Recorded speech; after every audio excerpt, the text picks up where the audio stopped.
we were just talking about what's been going on with free. I was hoping that I would have gotten a report they had a meeting last Wednesday, and I had schools committee meeting that night, and so I didn't make it at all. We attended the session they had over at the church there.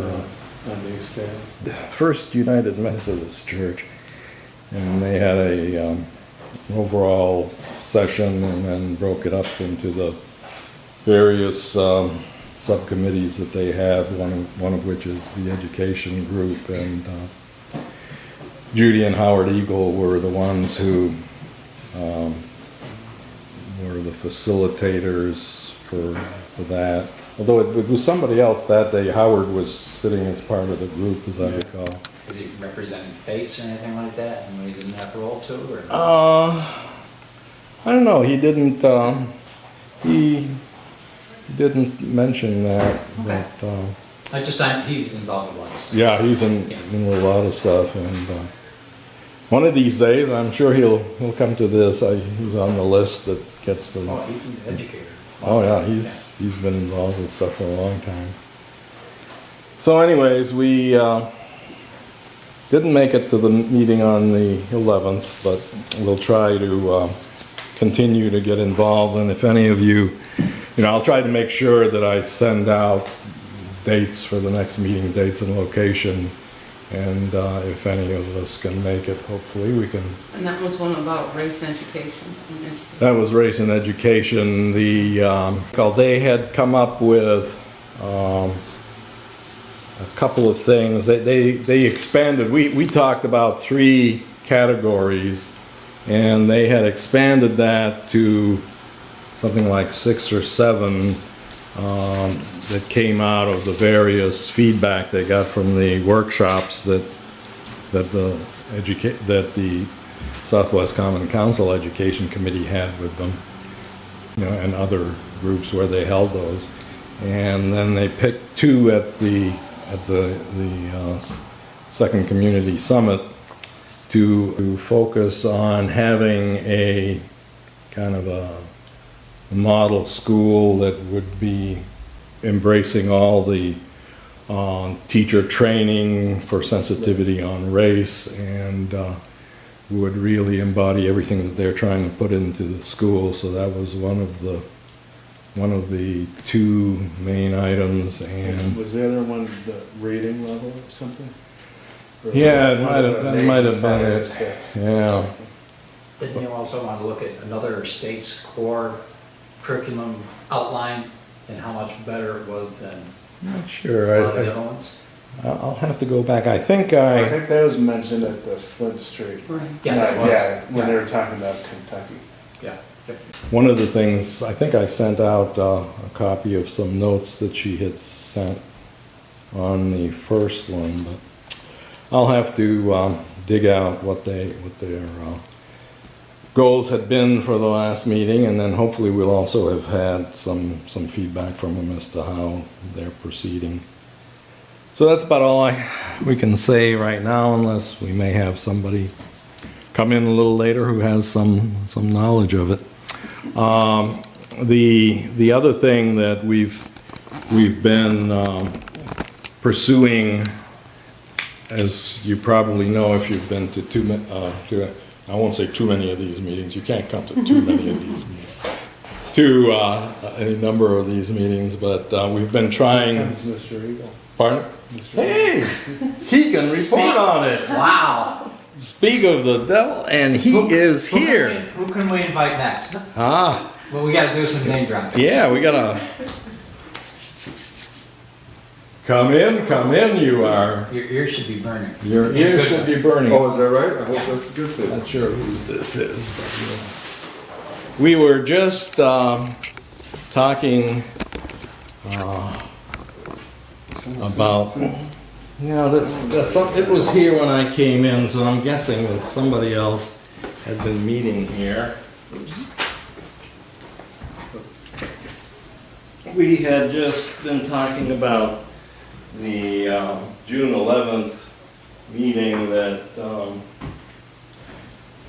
the race and education meeting that was scheduled, that I couldn't make it, and you couldn't find where it was.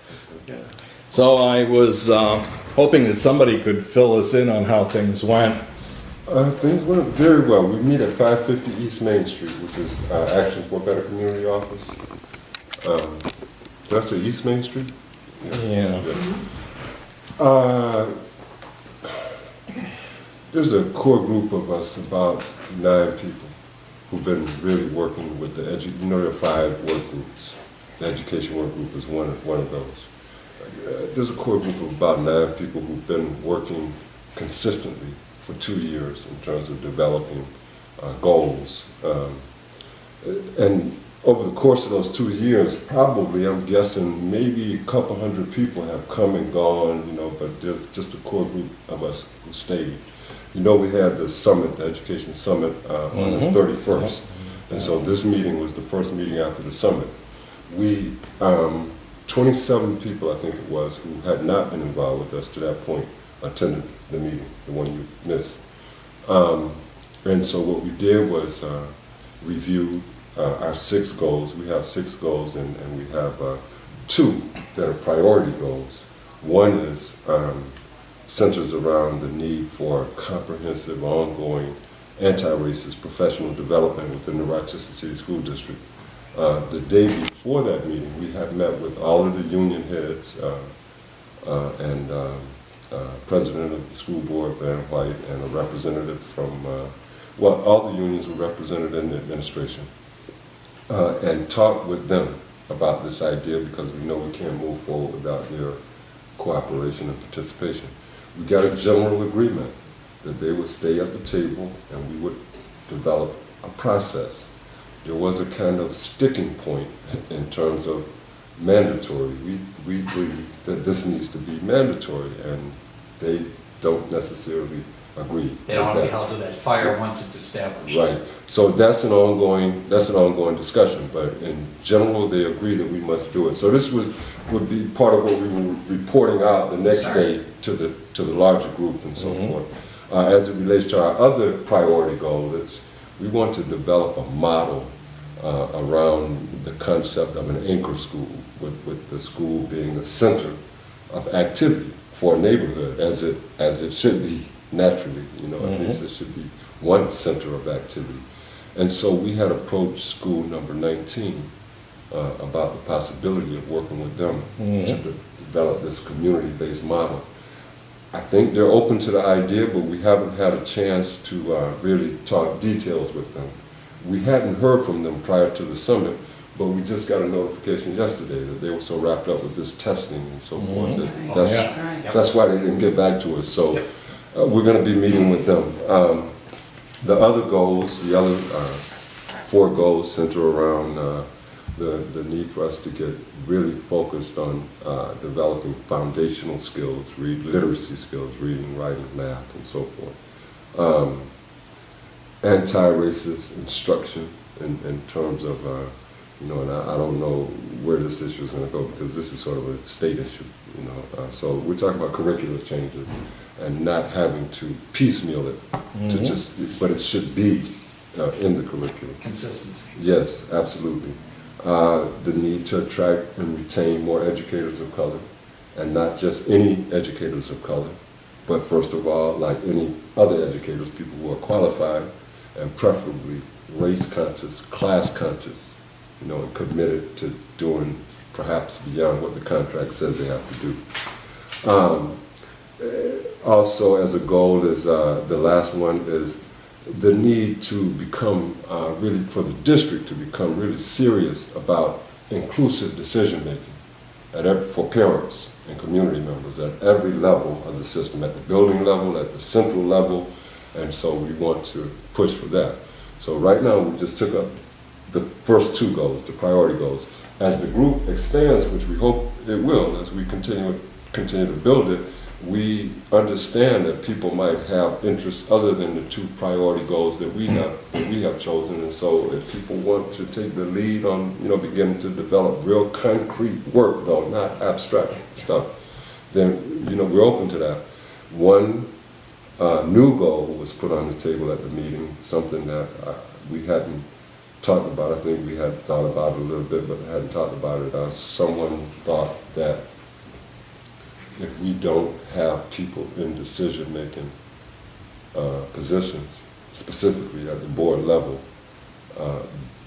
he felt like all of this is in vain, that we need people who are open to our ideas and so forth. And so he advocated that not only the education group, but all of the groups, the entire initiative, the entire free initiative, ought to get behind endorsing a candidate or candidates. I agree with him. I hadn't raised the issue at the table because I didn't want anyone to think I had a hidden agenda or that I'm being selfish, because I think everybody knows I plan to run, but I never raised it. Somebody else came and raised that. And so we said we would take that up at our next meeting, which is is it Tuesday or Wednesday? It's still important to have influencers out there also who can be consistent and push on that level all the time. It's gonna make the larger group sway after a while. It's that grassroots consistent that does it. Absolutely. So the next meeting then is next Wednesday at 7 o'clock at 550 East Main Street. What is the date The on it? date of it is the 25th. The 25th. 25th at 7 o'clock p.m. at 550 East Main. 7 o'clock. Yes, sir.